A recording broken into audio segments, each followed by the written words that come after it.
Hey YouTube, I'm coming to you here again today with another Mustang video. You can see my 87 Mustang GTs there in the background. In one of my previous videos, if you watched it, you'll remember that I talked about maybe going on a little rant video about owning a Fox body Mustang. At St. Patrick's Day, I am wearing my green, so we're going to go ahead and do a little St. Patrick's Day rant video about owning a Fox body Mustang. I would say that there's pros and cons to owning these types of cars, and you know, I'm not alone in this. I know a lot of you out there have owned these cars or currently own these cars, and you'll probably go along with these too. You'll probably either agree with me or have a very similar situation. So one of the cool things about owning a Fox body Mustang is that they are generally very affordable cars, and you know, you get a lot for your money when you buy one of these cars. Now, when I say affordable, of course that term is relevant to someone like me when I say like $1,000 to $5,000 range. You know, you don't take out a personal loan to buy these cars, it's just saving up money and, you know, going with it from there. So one of my rants in owning these cars, because there is a point to the money thing, is that a lot of times these cars go through a lot of hands before they actually touch yours. And what I mean by that is that there's normally several previous owners to these cars. The big problem with that is since these cars are generally affordable, your younger teenage, you know, gearhead really likes these cars because they're generally pretty quick the way they come. And the problem with that is a lot of times these cars can be found in pretty rough shape. Now they may look good. They kind of jump around the spectrum here because you know, you could have one that just looks ugly. The paint could be faded, could have rust, but it runs good. And you could have them that they look good, someone took care of the paint, but mechanically it's just been run to the ground. You can tell that the engine's just tired, the transmission doesn't shift right, the clutch may be worn, the seats got the Mustang Fox lean. Now, if everyone that's owned a Fox body knows what the Fox body lean is, it's where the driver's seat is tilted inward towards the car because someone is banging gears too hard and using their weight to shift the gears, so they pull directly into the, you know, the seat track. And of course, these cars are getting old, so everything inside of them gets brittle and gets, you know, weak over time, and that's no different with the seats. You'll notice it in a lot of the used cars. So when you pick these kinds of cars up, you kind of got to know what to look for, and that's true with any kind of car you go with, any kind of performance car, because a lot of the time you know it's going to be driven hard, and that different parts are going to be on the car, which is another rant piece for me. A lot of times when you buy a Fox body, there are not really much factory parts left on these cars. Now, of course, there are a few outliers out there, like the mint '93 Cobra Mustang, or your mint condition, you know, never upgraded, never touched, low mileage, you know, 87 to 93 GTLX notch. You know, those cars are still out there. They are becoming more rare, and when you do find them, that's why you find them for generally higher price points. So those are the outliers. But for the most part, when you find a Fox body and it's in the affordable range, it's going to have stuff done to it. And a lot of times, going back to my original point, a lot of cooks in the kitchen, a lot of hands touching the car before it reaches yours. It's hard to say what kind of parts are really on the car unless you have that detailed stack of, you know, papers of modifications and, you know, all the different stuff that has been done to the car. That's going to happen with almost any used performance car. But for Fox bodies, since they are generally there's generally a good number of them, you know, that's why I bring that up in that point, because, you know, some parts may not make sense when you get them. Some parts, you know, are wrong, and some parts you just don't know if they're wrong because you got to dive into the engine in order to find out what they are. You know, camshafts, heads, cylinder heads, valve springs, you know, those kind of things do matter when you're doing performance. If you don't have the right matching parts, you're not going to get your tip-top performance or reliability or drivability for that matter. So with my car in particular, this car was kind of a mix of both worlds. It did have quite a few previous owners, but the previous owner before I picked it up did a pretty good job of maintaining it and keeping a good record of what's been done to it.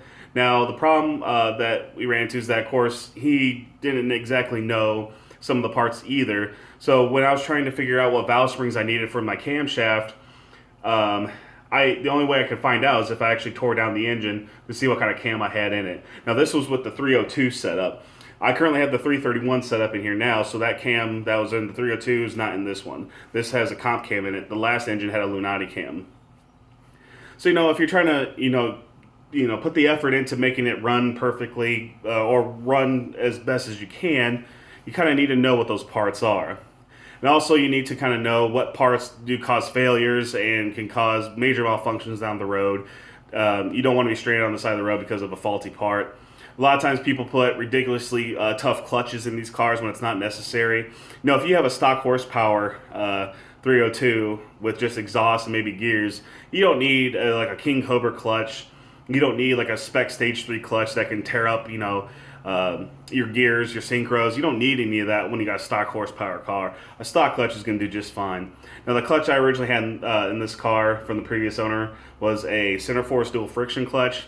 Those clutches are very nice. The pedal effort's pretty reasonable on them. So, I'm not worried about my clutch cable snapping. I'm not worried about really destroying gears in my transmission. Of course, this was when I bought the car. There's a lot of different stuff now. If you watch my previous video on my engine and transmission setup, you know that all that's been changed out. So, of course, that was based on what I wanted to do. So, one of my major pros to these cars is that you can make them your own. I just explained some of the problems that you may be facing when you get a used car like this, and there's just a bunch of different parts. Some of them you may not like, some of them may not be for the setup you want to go with. But generally, you can make these cars your own, and that's what I did with mine. So that's a great thing with the Fox bodies, is that the aftermarket is just flooded, and I mean flooded with parts. There's a bunch of different websites that's just dedicated to these cars that can give you parts to almost build a car from the ground up for the most part. Put that in asterisks because you can't just buy like a shelf for these yet. I wouldn't be surprised if 20 years down the road that these would be available, just like the Dynacorn 68s are available. So that's just something to think about if you're thinking about going back into or going into for the first time the Fox body era to pick up these cars. Because another major con for these, besides just like your personal opinion, is that these cars are generally not the most favorable Mustang because if you look at them, style-wise, they don't look like anything special. And, they do. I love them. I love the style of these cars because they're so simple yet elegant enough with a few curves to make them pretty cool. But again, the aftermarket is flooded with parts, so you can make it your own. You can turn it into the 93 Cobra clone. You can put, saline parts on it, Roush. You can do whatever you want. Different hoods, different side skirts, different wheels and tires. There's a lot of stuff out there to make it your own. So it's not a cookie cutter car. You can actually go in and make it whatever you want it to be. So that's a nice thing about these cars if you're getting into it. These cars are pretty fun and easily upgradable to make them very fun. And of course my car, I wanted to make it a fun street cruiser that I could take it to the drag strip if I wanted to, but I wanted to drive this a lot on the road. I didn't want this thing to be, drawing my teeth out because I had a suspension that was built for road racing or drag racing only. So these cars, you can make them your own. They're generally affordable, but a lot of times they have a lot of cooks in the kitchen, so you got to watch out for what's wrong with them. And you also got to keep an eye out on the bodies of these cars because, let's just face it, these cars are old, and Ford generally didn't do a good job on the rust protection. So a lot of times you're going to have those strut towers, frame rails, your floor pans, even your torque boxes sometimes, they're going to have rust on them. So that's one big thing to keep an eye out for these cars. But if you want to take the time and effort and put the money into them and make them your own, they're fantastic cars. I have no complaints about owning these cars because I've learned a lot along the way. I started out on this car, and actually I've owned several Fox bodies, but I've always learned a little new information along the way, even though this is, like I think my 9th or 10th Mustang. And of course this is over a span since I've had my driver's license. So, these cars are great for that situation, and if you're like me that wanted to get into, a fun sports car that was already pretty quick, and you can always add parts to them later down the road to make them quick, these cars, they're second to none. So, I'd like to thank everyone for watching. Pretty soon here, we're going to be going on a drive, because now the weather's finally breaking in Illinois. I'll be able to actually take you for a spin, and we'll go have some fun in the car. So, thanks for watching, and I'll see you next time.